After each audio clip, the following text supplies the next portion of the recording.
Sponsors are everywhere in football.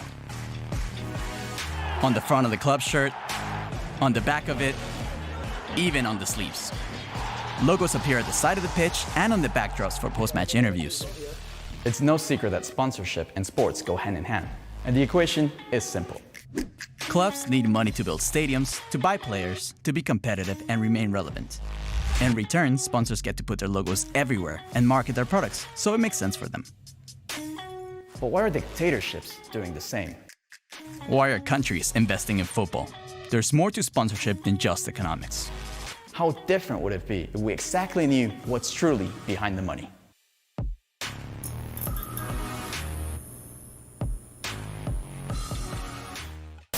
Many countries, especially those with authoritarian governments, have been heavily spending in football. Governments know that investing money in sports can make them look good. It's what's known as sports washing. Sports washing, which is to say the attempt by a government to whitewash, to cleanse, to project a more positive image of itself than is accurate, really. An alternative version of events, as it were. This is nothing new. Sport is powerful, and it can be used for nefarious ends.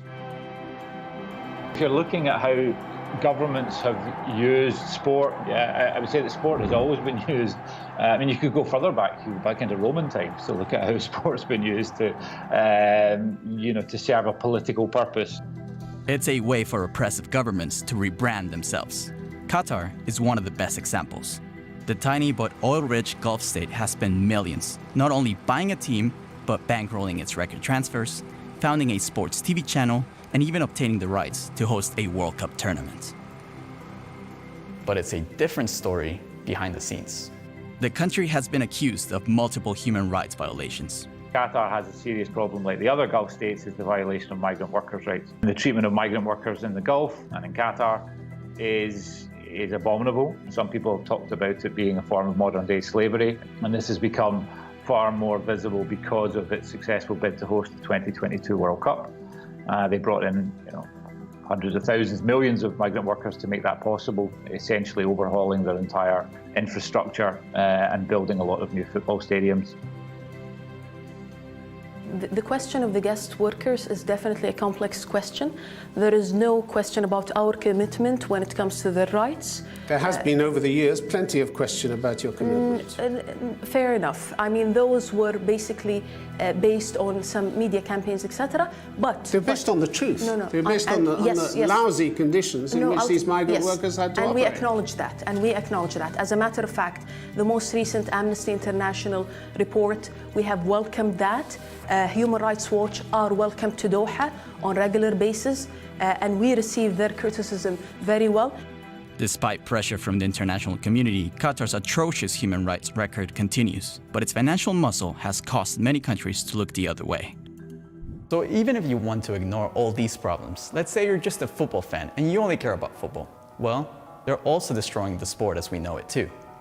Let's dig deeper. Qatar's first major involvement in football was back in 2011 when they bought Paris Saint-Germain and started pumping millions to bring talent to the French capital. Most notably, orchestrating the two most expensive transfers in world football to date. These massive expenditures have translated to PSG's domination of French football. The club have been crowned Ligue 1 champions 7 times in the past 8 years. The French league, well, some say it's a joke. This is a big part of the investment of Qatar, investing in Paris Saint-Germain, because today, honestly, everybody talk about Paris Saint-Germain and about Qatar, So I think it's something give huge exposure.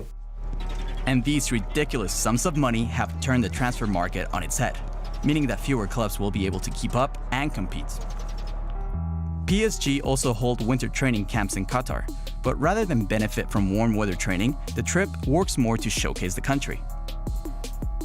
Don't forget, Qatar's main goal isn't having the world's best football team. It's cleaning up their image.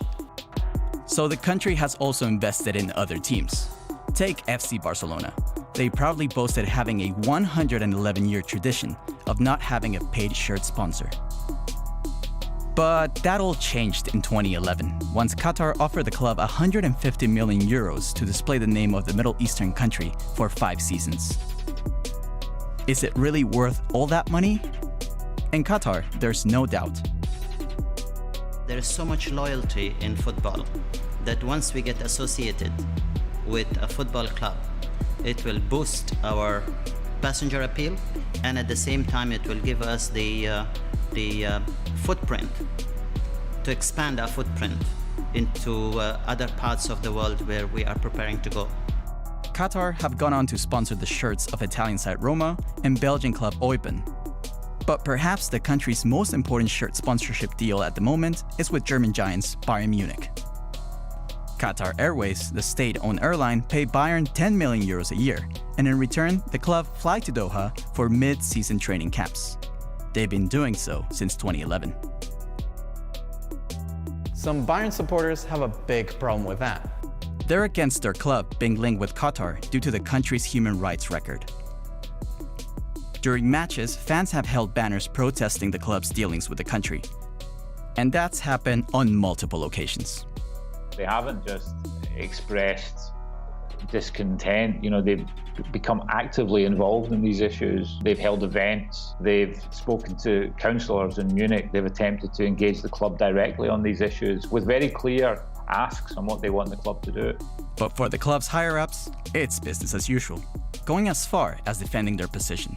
Seitdem Bayern München Partner von Katar ist nachweislich eine Entwicklung in Sachen Menschen- und Arbeitsrechte im positiven Sinne passiert. Natürlich lassen Sie mich bitte ausreden, dann können Sie nachher noch dazu ja. Wir haben erreicht, dass sich viele Dinge verändern durch den Fußball. Yeah, it's not true. It's dangerously untrue. The reality is that it's killed lots of migrant workers. So when people like Rummenigge put these lines out there, it's dangerous. It would be far more helpful if they would have a more realistic assessment of the problem, or indeed, if they would use the influence to actually call for reforms that would help migrant workers. And we don't even need to travel far from Qatar to find the next case of sports washing. Their neighbors in the Middle East, Abu Dhabi and the United Arab Emirates, was even a step ahead as they bought Premier League side Manchester City back in 2008. The Abu Dhabi United Group transformed the club overnight into the world's richest football club. The Emirate has spent more than £1 billion in transfers since buying the club. The investment has been controversial, even until today, regarding UEFA's financial fair play rules, but the cash has delivered positive results on the pitch. Man City have won 4 Premier League titles since. Just like Qatar, the UAE isn't interested in financial profit. They're after something else. The Emirate has virtually zero democracy and has repressive freedom of speech laws. 90% of the population are migrants, and the vast majority of them are paid the bare minimum and live in poor conditions. Manchester City's success gives Abu Dhabi a chance to offer an alternative story about the country to the rest of the world. The country paints itself as a top holiday destination. That's also quite easy to do when, football stars from all over Europe vacation there. Today, Abu Dhabi's investment in Man City has turned into something bigger. City Football Group, which owns different clubs across the globe. City Football Group gives Abu Dhabi a platform to consolidate and strengthen their political influence. We have an ambition as a football group to have an organization that is global and that will have multiple clubs as part of it. So I would say when the opportunity arises, and we are looking at opportunities, you can expect us also to add to the number of clubs we have already within the organization. All of their clubs wear similar colors, have similar badges, they even have the same sponsor, Etihad Airways. And that's just one of 2 of the UAE's state-owned airlines. They're both making big moves in football. Emirates is going after the European elites. Real Madrid, the world's most famous and most successful club. What's on their shirt? Emirates. The Dubai-based airline has a myriad of sponsorships in football. Besides being Real Madrid's main sponsor, Emirates has deals with clubs such as AC Milan, Benfica, and Arsenal. Emirates have the longest running sponsorship deal in the Premier League, as they have sponsored Arsenal since 2006. The club's home ground even bears the airline's name, the Emirates Stadium. And that won't change anytime soon. The stadium's naming rights will last until 2028. You might imagine that Arsenal fans would be one of the groups of supporters who might protest against the involvement of Emirates. So it's not like the government of Dubai owns Arsenal. It partly relates to the fact that Dubai's international reputation has been normalised over many years, long before the term sports washing was coined. And frankly, that's the best case scenario for these type of sponsors. Arsenal fans have gotten so used to the name throughout the years that it's almost synonymous with their club. The logo no longer represents what it once did. It is seen in a positive light by a large majority. Arsenal have welcomed the money, as they've been able to buy star players, making a lot of Arsenal fans happy. One of those fans is Rwandan President Paul Kagame, who often tweets his views on the club. Although Rwanda is one of the poorest countries in the world and receives financial aid from the European Union, the African country signed a sponsorship deal worth millions with Arsenal. Since 2018, Visit Rwanda has been displayed on the sleeves of the Arsenal shirt. Rwanda have defended the agreement, saying Rwanda's economy will benefit from tourism. As part of the deal, Arsenal players hold training camps in Rwanda, and the country's logo appears at the side of the pitch. The Arsenal club takes a message with them that Rwanda is a place that is at peace with itself and other Africans and ready for investments. According to Human Rights Watch, freedom of expression as well as freedom of the press in Rwanda is very limited. Critics of Kagame, who has been in power for more than 20 years, say the deal is an example of an autocrat indulging a private passion while subsidizing one of the richest clubs in world football. They argue that the nation could have found a better use for the money. Whatever people say, they are entitled to say that, but I'm also entitled to do whatever I think benefits my country. Despite criticism, the African country inked a new deal at the end of 2019, this time with a new club, none other than Qatar's Paris Saint-Germain. This is a move that is strictly for their benefits, strictly for job creation, strictly for economic growth, strictly for improving the export, strictly improving the image and the perception of the country. So this is a trend. This is not just about the Gulf states. I think it's reasonable to point to them as perhaps the most obvious example and the most naked example of sports washing, but they're by no means the only dangerous actors getting involved. It's even affecting the game's governing bodies. Ever heard of SOCAR? Since 2013, they have been partners with UEFA. The old company belongs to the small country of Azerbaijan, which has been ruled by the Aliyev family since the early 90s. However, UEFA insists that they sign a contract with SOCAR and not the state of Azerbaijan. But in reality, there's very little to set them apart. The company makes up 90% of the country's exports, and the revenues account for half the national budget. Azerbaijan also sponsored Spanish club Atletico Madrid from 2012 through 2014. The club reached the 2014 Champions League final. While Atletico failed to lift the trophy, it was a marketing success for the country. Its capital, Baku, hosted the 2019 Europa League final. With both finalists, Chelsea and Arsenal, being based in London, that meant most fans had to travel about 4,000 kilometers to attend the match, an expensive logistical nightmare. Unlike most finals, it was not sold out. Is that the atmosphere UEFA want in football? Not the best way of showcasing the oil-rich country. Azerbaijan could learn a thing or two from Russia. When it comes to sports washing, Russia are leading the way, and they do it through the gas company Gazprom. On paper, Gazprom is a private company, but since 2005, the Russian government has owned more than half of the company's shares. Bundesliga side Schalke have a long-standing deal with the Russian company.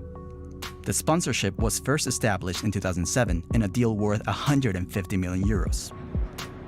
Gazprom also owns Russian club Zenit St. Petersburg. The old conglomerate bought the club in 2005, making the club a major force in Russian football.